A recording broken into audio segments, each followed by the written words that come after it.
All right, the deep dive is open. Today we're getting into what is, it's arguably the biggest medical story of the decade. We're talking about the huge shift caused by GLP-1 drugs. You know them as Ozempic, Wegovy, semaglutide. It's a true revolution in weight management. It really is a complete phenomenon. Yeah. The sales are just astronomical, and the benefits for so many people are massive. You're seeing huge weight loss, much better diabetes control, even a lower risk for major cardiac events. For millions, these drugs are genuinely working. They absolutely work, but, whenever something gets this magic pill status, our job is to look at the fine print. You sent us a bunch of sources, including Johann Hari's piece on the trade-offs, and our mission today is to dig past the headlines. We're going to unpack the 12 potential risks and implications he found, everything from the biological to the deeply cultural. That's the plan. And let's start with the knowns. Before we even get to Hari's list, we should probably mention the baseline stuff. The adverse effects the FDA and others cite right up front.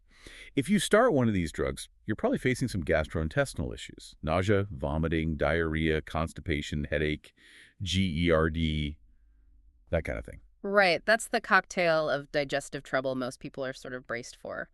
But now, let's get into the unexpected. Let's unpack Hari's list, starting with what he himself calls the most trivial risk.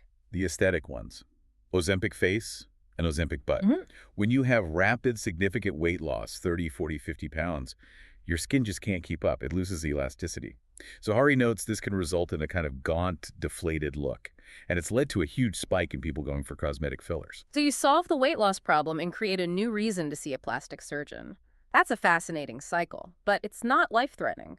Let's pivot to the really serious organ-related clinical data that's starting to emerge. Exactly. Let's move to 3 crucial risks, and the first one has regulators very concerned. Thyroid cancer. Thyroid cancer. Okay, that sounds much, much scarier than a few wrinkles. It is. And the signal was strong enough that the European Medicines Agency, the EU's regulatory body, announced a formal thyroid cancer safety signal for these drugs. This all started because early rodent studies showed the drugs increase the risk of certain thyroid tumors in rats and mice. And since humans have GLP-1 receptors in our thyroid tissue, there's a plausible reason for concern. And did that animal data actually translate into human risk? Unfortunately, it looks like it. A big French study of type 2 diabetics found that people on the drugs for 1 to 3 years had an increased risk, somewhere between 50 and 75% higher. 50 to 75%. That sounds terrifying on its own. What's the context we need to have here? This is a perfect example of relative versus absolute risk. So yes, the relative risk jumps a lot up to 75%, but the absolute incidence of thyroid cancer is very low to begin with, about a 1.2% lifetime risk. So your overall chance is still low. But for regulators looking at a whole population, that's significant. It's why the FDA already warns against using these drugs if you have a family history of specific things like medullary thyroid carcinoma or MTC. Which is why a doctor who actually knows your family history is so critical here. Okay, so moving on, what's the next big organ-related risk? Pancreatitis, the very painful inflammation of the pancreas, which is, essential for digestion and blood sugar. The way the drug works can sometimes overstimulate the pancreas, and that can lead to severe inflammation. And Hari had a really striking story about this. He did. It really speaks to the severity. He wrote about a patient, Michelle Stasiak, who had this debilitating pain soon after starting Ozempic. She said it was worse than any of her childbirths. When you hear that comparison, you know this isn't just a minor side effect. It's a full-blown medical emergency. Worse than childbirth. Yeah, that's not just an upset stomach. No, and the data backs it up. Canadian scientists analyzed health records and found that users were 9 times more likely to get pancreatitis. Again, it's still considered a rare event, but a 9-fold increase is a really substantial jump. And tied into that is the next risk, which is the whole digestive system just slowing down dramatically. Right, gastroparesis, right, stomach paralysis. The drug is supposed to slow down gastric emptying to make you feel full. That's the point. But for some people, it slows things down way too much. The food just sits there, frozen. That same Canadian study found the odds of stomach paralysis go up by about 3.7 times, and for bowel obstruction, it's over 4 times higher. And the physical cost of that can be just staggering. We've all seen the headlines about the lawsuits. Oh, yeah. Hari mentions a Louisiana woman who said her stomach was paralyzed. She was vomiting so violently she actually lost teeth, and she's alleging that the drug makers just didn't provide enough warning about this.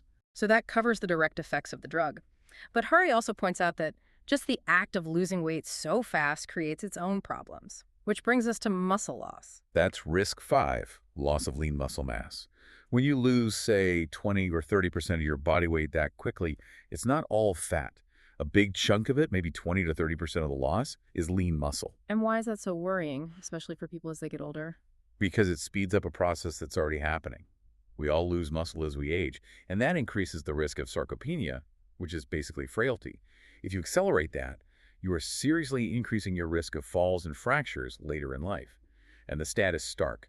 Falling is the #1 cause of accidental death for people over 65. So if you're on these drugs, you absolutely have to be doing resistance training to fight that. Is that being communicated clearly enough? Ideally, yes, but Harry suggests it's often overlooked. The good news is that the drug companies know this is a weakness. Eli Lilly is already testing combination drugs to try to preserve muscle mass while you lose fat, so they know it's a problem to solve. Which leads right into the next risk, malnutrition. If your appetite is just gone, you must not be getting enough nutrients. Risk 6, exactly. At high doses, the hunger suppression can be so intense that you just stop getting the vitamins, minerals, proteins you need. Harry saw this with a family member who got tired, depressed, couldn't focus. It's similar to what bariatric surgery patients face. They often need supplements for life. So doctors almost need to prescribe a minimum amount of food to eat. Precisely. A lot of practitioners are now adding a minimum daily calorie target right alongside the prescription. Okay, let's zoom out a bit. We've covered the direct physical risks. Now, what about the systemic, market-driven problems that come from this massive success? Right. Risks 7 and 8. Shortages and a failure of rationing. Harry's point is that the huge number of people using it for, aesthetic reasons created these dangerous shortages for people with the most serious medical need. And unlike with the COVID vaccines, there was no real system to ration the drugs based on necessity. And the consequences of that failure are, they're really frustrating, especially for diabetics. It's heartbreaking. Harry tells the story of Zami Jalil, a diabetic who couldn't get his prescription filled because it was all going to people who wanted to lose 15 pounds. For a diabetic, having high blood sugar for even a few weeks causes permanent damage. It shortens your life. Jalil was just so distressed that people were, in his words, taking it away from those with diabetes. And Hari himself talks about feeling some shame for being part of that problem, using it for weight loss while others were suffering. It gets to the core ethical tension. You have a finite drug that is life-extending for one group and cosmetically useful for another. The free market doesn't handle that very well. And that market pressure creates an even more dangerous problem. The fakes, risk 9. Counterfeits and knockoffs. The demand is so high that these off-brand versions are everywhere. Harry calls them the chemical equivalent of a fake Louis Vuitton handbag. Yeah. People are literally ordering crystallized powder from China online and mixing it themselves in their kitchens. That is an unbelievable level of risk to take. It's extreme. Hari tells the story of a guy, Jeff Parker, who did just that. Ordered the powder, but then had to pay a U.S. lab to test it because he had no idea if it was pure. And the real doctors are horrified. Dr. Robert Kushner is quoted saying, with these knockoffs, he has no idea what's in it. The risk is the unknown risk. And we've already seen that unknown risk turn deadly. We have. In Austria in 2023, people had seizures after taking what they thought was Ozempic. It turned out to be a totally different drug, a counterfeit. When you buy these things online, you are literally rolling the dice with your life. That's terrifying. Okay, let's shift to the brain. The psychological realm, the long-term unknowns. Risk 10 is basically the things we don't even know we don't know yet. Yeah, the unknown unknowns. A neuroscientist, Hari quotes Greg Stanwood, says he's pretty optimistic about the short-term safety. But his caution is that if there's a slow, gradual adverse effect, we just won't see it for years, maybe even decades. Is there an example of that kind of long latency effect with other drugs? The classic one is antipsychotics. They were introduced in the 1950s. It took decades for scientists to realize that long-term high-dose use significantly increased the risk of dementia or Alzheimer's way down the road. We just don't have that 30-year observation period for GLP-1s. And we won't for a long, long time. Which puts a huge spotlight on the brain. That brings us to risk 11, the psychological part. What is this stuff doing to our mood? Well, we know these drugs don't just work on the gut. They target the brain's reward centers. Hari's own experience was that even though he got the physical results he wanted, his mood felt strangely muted, listless, emotionally dull. He couldn't figure out why looking better was making him feel, mentally worse. Which raises the billion-dollar question, is it just blocking the bad rewards, like cravings for junk food, or is it muting all pleasure? That's the debate right now. Some rat studies suggested it was very selective. The rats were less interested in high-calorie food, but they were still motivated to run on a wheel or have sex. So the hope is that it only blocks excessive addictive reward signals. The fear, though, is that it could reduce baseline dopamine across the board and induce anhedonia, a general lack of pleasure. We just don't know for sure in humans yet. And finally, let's close out Hurry's list with the biggest cultural implication. Risk number 12, eating disorders and societal body image. Yeah, this one is less about biology and more about the message we're all receiving. Hari tells this really sobering story about his niece. She was a normal, healthy weight, and she came to him and asked him to buy her Ozempic. She said she needed it. Wow, that's the cultural pressure right there in one request. It is.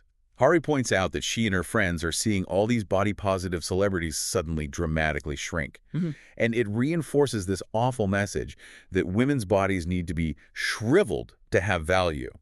He really struggled with whether his own use of the drug was contradicting everything he wanted her to believe about herself. Okay, we've covered the 12 risks from the source. But before we wrap up, we have to talk about the source itself. We've leaned heavily on one journalist, Johann Hari. Absolutely. And to be fair, Hari himself concludes that for people who are diabetic or severely obese, the benefits probably do outweigh these risks. His main criticism is aimed at its use for purely aesthetic reasons in the slightly overweight, where that risk-benefit calculation really changes. But we also have to look at the critique of the source itself, right? For context. It's essential. Critics have pointed out that Hari's work can sometimes foreground low-probability risks. He also sometimes uses anecdotal sources, like pseudonymous friends, which is a journalistic red flag.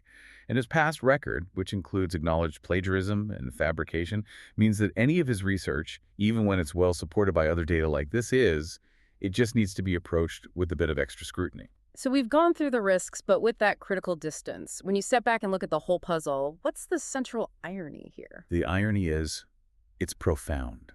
Our society allows the food industry to make us sick with ultra-processed foods that cause widespread obesity.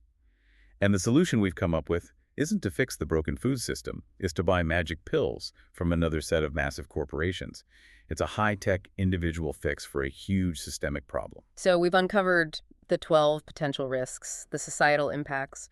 These drugs are changing how we think about health, willpower, everything. They're poised to change civilization, for better and for worse. They challenge our deepest beliefs about shame and health. And for a final thought, think about this. If these drugs really do change the brain's reward centers, and some research suggests they could reduce addiction to alcohol, gambling, you name it, what happens to human drive, to ambition, to our motivation for complex rewards like creativity or relationships? If the basic chemical engine for reward is dampened, what are the civilizational consequences of that? That's something to mull over long after this deep dive ends.